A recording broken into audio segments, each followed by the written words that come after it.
Washington Yepes comparte un diálogo con la invitada. Son las 17:19. Estoy saludando atentamente a Natalia Bonilla. Ella es presidenta de Acción Ecológica. Como el país conoce, hace unas horas prácticamente se produjo un grave accidente sobre la base de la minería ilegal en la provincia de Esmeraldas, con víctimas mortales, con gente herida. Y claro, cada que se producen este tipo de trágicos acontecimientos, el país como que vuelve a la realidad, porque la minería ilegal es algo que está presente y ha estado presente durante años. Y es una suerte, Natalia, de círculo vicioso, ¿no?, que yo comentaba al inicio de este informativo. Parece ser que cuando hay trágicas consecuencias se activa todo el mundo, la policía, el gobierno, todo el mundo. Ahí recién se preocupan de que esto es un mal endémico. Esta de la minería ilegal es una situación social también muy crítica, muy compleja, que debe ser atendida social y económicamente. Me permito hacer este comentario para contextualizar el tema de nuestro diálogo. Natalia, buenas tardes. Buenas tardes a todos. Muchísimas gracias por esta invitación. Bueno, yo quisiera señalar que efectivamente la minería ilegal se asentó en el norte de Esmeraldas más o menos desde el 2005. Desde ahí ha sido un problema recurrente, como bien usted lo acaba de decir. Sin embargo, las poblaciones locales sí que han estado dando una pelea en contra de la minería ilegal y defendiendo el bosque. De tal forma que en el 2011 ellos pusieron una denuncia en la Defensoría del Pueblo que finalmente terminó en que se soliciten medidas cautelares para proteger el maravilloso bosque del Chocó, para proteger la vida de las comunidades, la cultura de las comunidades negras, y estas medidas están vigentes. Fueron otorgadas en el 2011 y estas medidas cautelares obligaban a varios ministerios a mantener ciertas actividades permanentes a fin de evitar todos estos frentes mineros y la contaminación ambiental, los daños a la salud, la vulneración de derechos. Entonces, además señalar que en el 2018 el juez multicompetente amplió las medidas cautelares prohibiendo aún las actividades que supuestamente eran legales, que tenían concesiones y tenían permisos. Y esto lo hizo basado en la experiencia de que no se podía diferenciar cuál era la contaminación que venía de los frentes mineros ilegales y de las operaciones mineras que supuestamente eran legales. Pero esto yo lo quiero señalar, Washington, para enfatizar que las comunidades locales han estado permanentemente exigiendo que se cumplan sus derechos, protegiendo la naturaleza. Igualmente, Acción Ecológica ha estado permanentemente en este contexto, respaldando a las comunidades, denunciando la contaminación. Ahora vemos con mucha tristeza cómo se da esta desgracia ambiental que cobra la vida de 4 mujeres y un niño, y vemos realmente con muchísima indignación cómo esto se pudo evitar. Si las autoridades competentes hubieran cumplido con las medidas cautelares, hoy día no estaríamos lamentando la pérdida de estas vidas humanas. Hay una realidad que ciertamente merece de todos los sectores y evidentemente la adopción de políticas públicas. La minería, si bien se la practica de manera ilegal, puede ser considerada también, o es considerada también, como una fuente de trabajo, en contraposición para mucha gente que también considera que el extractivismo perjudica evidentemente la situación ambiental. Pero entonces, ¿cómo conjugar esta realidad sociológica, socioeconómica, de la gente que no tiene a qué dedicarse sino a esta actividad para se pueda sostener y dinamizar la economía de estos sectores que son absolutamente marginales y empobrecidos? Sí, tenemos que revisar como un poco la historia, ¿no? Acá en el norte de Esmeraldas, las comunidades afrodescendientes tenían una tradición agrícola. Se dedicaban principalmente a la agricultura y además de eso, principalmente las mujeres extraían oro de los ríos de una manera artesanal con sus bateas. sin recurrir a ningún tipo de contaminación, y mediante esta actividad pues se redondeaban un poco las economías locales. Sin embargo, es en el momento en el que entra este tipo de minería, esta gran minería, con estas maquinarias, con estas palas mecánicas, con estas orugas, cuando se destroza la agricultura, y además también se destroza estas formas que tenían las mujeres de recolectar oro, porque se empiezan a contaminar los ríos, y las mujeres, a partir de la contaminación de los ríos, ya no pueden nunca más volver a tener acceso a este oro. Y entonces lo que pasó es que hubo esta transformación violentísima en muy poco tiempo. Y claro, imagínense, o sea, toda la deforestación de los bosques, toda la contaminación, porque cuando llegaron estas maquinarias, también empezaron a utilizar químicos, ¿no? Que ahora los ríos de San Lorenzo están repletos y contaminados de estos químicos. Y claro, ahí lo que pasó, por el contrario, es que se destruyó la forma y los trabajos que tenía la gente. Y en ese momento, las mujeres, por ejemplo, pasaron de tener esta actividad que era tan buena para ellas, de reunirse con sus amigas, a recolectar oro en las badeas, a tener que irse al hueco que estaba generado por estas retroexcavadoras, por estas maquinarias, a minar dentro de esta agua, que es una agua lodosa, que es un agua llena de contaminantes, que es un agua llena de mercurio, de arsénico, de hierro, que les enferma, que les afecta a su salud.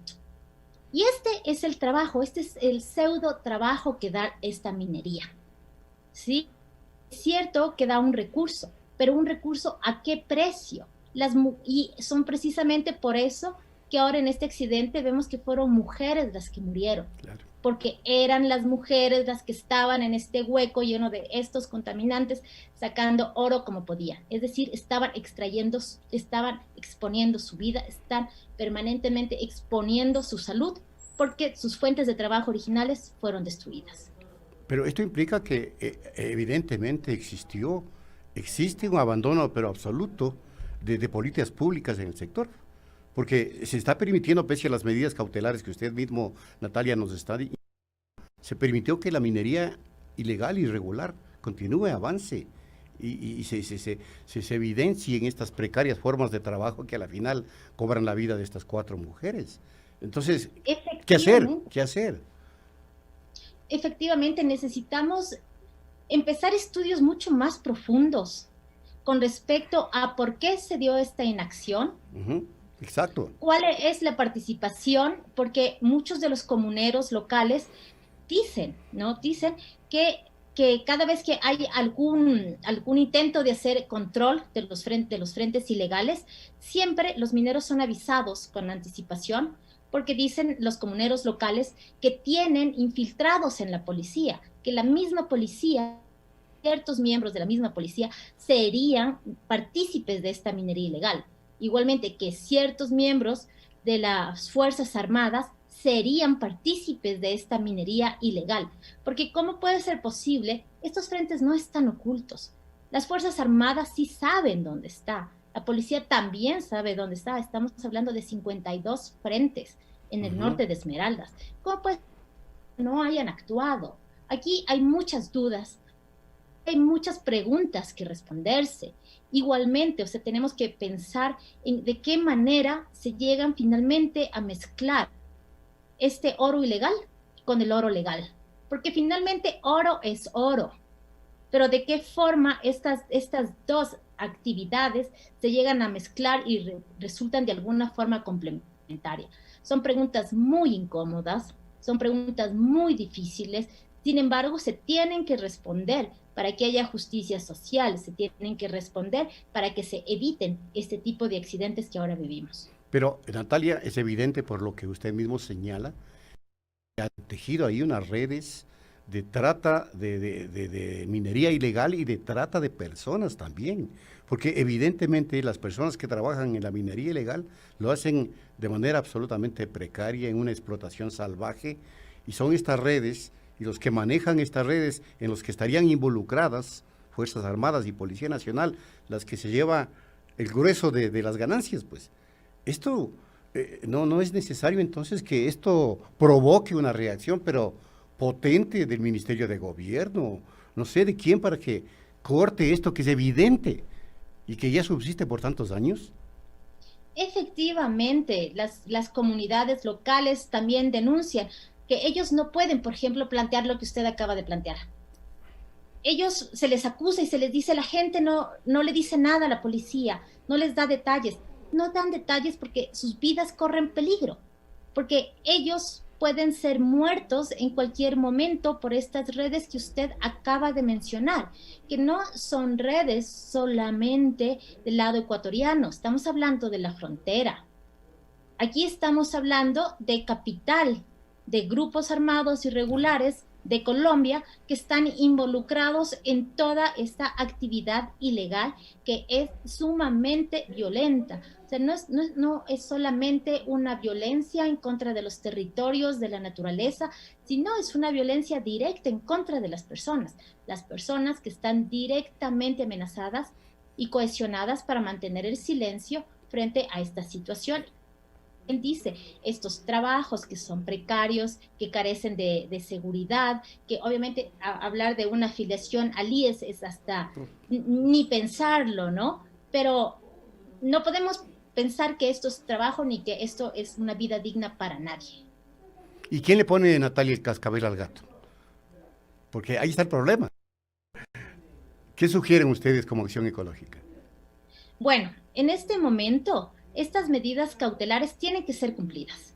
O sea, es imposible que el Estado ecuatoriano le haga, desobedezca una sentencia judicial. Eso es imposible. Este caso, en este mismo momento, está en la Corte Constitucional. Nosotros, desde el 2019, conjuntamente respaldando a las comunidades locales, con la Defensoría del Pueblo, con la Pastoral Social, pusimos en la Corte Constitucional acción de incumplimiento a estas medidas cautelares. Y realmente sí tenemos muchas expectativas que sea la Corte Constitucional quien haga que se ejecuten estas medidas cautelares. Creo que es casi imposible de pensar para cualquier país del mundo que exista una sentencia en firme y que los ministerios que están obligados a cumplirla y ejecutarla no lo hagan. ¿Qué son? ¿Cuáles ministerios, Natalia? Estamos hablando del Ministerio del Ambiente, estamos hablando del Ministerio del Arcom, estamos hablando del Ministerio del Interior, estamos hablando del Ministerio de Justicia, también, bueno, ya no, también estamos hablando del Ministerio de Gobierno. También aquí están involucrados los gobiernos locales, los GATS locales, que tenían que proporcionar agua limpia para estas poblaciones porque el 90% de sus ríos están contaminados. Y además de eso, también está involucrado el Ministerio de Salud, que tenía que hacer un estudio real sobre las afectaciones a la salud de estas poblaciones y además brindarles salud. Terrible el tema, Natalia. No sabemos cuándo se logre superar la situación, porque recuerde usted que hace algunos meses se produjo situaciones similares en minas de la provincia de Imbabura. Y claro, ahí también se puso el grito en el cielo, todo el mundo protestó, se denunció a las mafias, se denunció toda esta red de trata de personas inclusive, porque con ello se vienen una serie de problemáticas sociales, drogadicción, prostitución, venta de drogas, tráfico de personas, etcétera, etcétera. Pero nada ha pasado aún que se sepa con resultados positivos y ahora aparece este nuevo caso que en Esmeraldas al parecer es muy crítico. ¿Qué llamado a hacer finalmente, Natalia? Bueno, yo quisiera resaltar el papel de las comunidades locales, el papel de las comunidades afro, porque en este momento están en una especie de mitad entre el yunque y el martillo. Sin embargo, las comunidades locales sí que tienen propuestas. Muchas de estas comunidades todavía cuentan con bosque nativo, todavía cuentan con bosque primario. Y estas comunidades, por ejemplo, han llegado a desarrollar proyectos de ecoturismo. Muchas de estas comunidades se han autoidentificado a sí mismos defensores de los derechos de la naturaleza, como defensores de su territorio. Yo sí creo y estoy convencida que hay que darle un apoyo a estas comunidades. Hay que respaldar la lucha que ellos están teniendo, estas reivindicaciones culturales que están teniendo, para poder de alguna forma poder cambiar esta problemática. Creo también que es muy importante que dentro del Ecuador reconozcamos el racismo estructural que hemos tenido en contra de la provincia de Esmeraldas. Ujú. Es vergonzoso en verdad. O sea, que a poblaciones que son étnicamente diferentes se crea que es normal que vivan en la contaminación, en la pobreza, con este tipo de trabajo que yo le acabo de decir que están sometidas las mujeres. O sea, es vergonzoso que el Estado no actúe sobre estas poblaciones basándose solamente en la etnia de las comunidades locales. Son cosas que tenemos que discutir a profundidad, tenemos que terminar a profundidad para realmente, como usted dice, que no sea un incidente más, que realmente este sea el último, que sea el último incidente y que nos quedemos con el maravilloso bosque del Chocó, que realmente es muchísimo más valioso que cualquier oro que haya ahí. Sin duda, gracias a Natalia Bonilla, presidenta de Acción Ecológica, por habernos acompañado. Hasta una próxima, Natalia, gracias. Gracias a usted, Washington. Un gusto. Punto Noticias. Estamos cerca de usted.